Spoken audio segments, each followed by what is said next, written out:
মূলত শিক্ষার্থীদের অবরোধের মধ্যে আমরা দেখতে পাচ্ছি যে উঠে পড়েছে একটি গাড়ি এসেছিল এবং ভাঙচুর করতেছে গাড়িটিকে ভাঙচুর করতেছে দেখতে পাচ্ছেন। এবং শিক্ষার্থীদের যে অবরোধ অর্থাৎ সহপাঠী হত্যার বিচার চেয়ে মূলত অবরোধ করছিলেন পরবর্তীতে এই মুহূর্তে অবরোধের মধ্যে দিয়ে একটি গাড়ি চলে আসছিল হুট করে বিকাশ পরিবহন এবং সেটিকে ভাঙচুর ঘটনা ঘটছে। আমরা দেখতে পাচ্ছি ভাঙচুর করছে এবং আইনশৃঙ্খলা বাহিনীর সদস্যরা রয়েছে।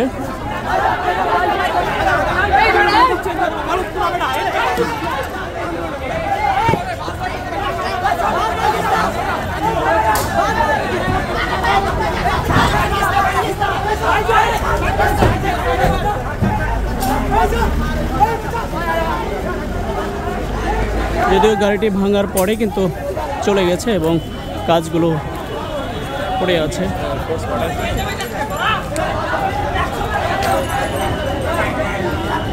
বাংলাদেশের প্রথম 5D AI ইনভার্টার যুক্ত সর্বোচ্চ বিদ্যুৎ সাশ্রয়ী Jamuna air condition. Dhanmondi Ideal কলেজের একজন শিক্ষার্থী অর্থাৎ ট্রাক চাপায় হত্যার অভিযোগে কিন্তু এই মুহূর্তে রাজধানীর সায়েন্স ল্যাব মোড়ে সহপাঠীরা অবরোধ করছে। আমরা দেখছি শিক্ষার্থীর মাও কিন্তু এই অবরোধে অংশগ্রহণ করেছেন এবং বিভিন্ন অভিযোগ যে ড্রাইভারকে ধরে ছেড়ে দেওয়া হয়েছে এসব অভিযোগ সহ কিন্তু আজকে এই অবরোধ করছেন। এবং এই মুহূর্তে আমরা দেখছি যে একটি বাস যাওয়ার চেষ্টা করছিলেন অবরোধের মধ্যে দিয়ে, সব বাস কিন্তু ছিল দাঁড়িয়ে, একটি বাস অবরোধের মধ্যে দিয়ে চলে যাওয়া ধরছিলেন, পরবর্তীতে ভাঙচুর করার ঘটনা কিন্তু ঘটছে সেটি আমরা দেখতে পেয়েছি। এবং এই মুহূর্তে যদি লক্ষ্য করেন তাহলে পরিবহনগুলো কিন্তু সব দিকে কিন্তু চতুর্দিকে কিন্তু অনেক বড় যানজট সৃষ্টি হয়েছে সেটি আমরা লক্ষ্য করতে পারছি। রাজধানীর সায়েন্স ল্যাব মোড় থেকে আপনারা দেখছিলেন এই মুহূর্তে।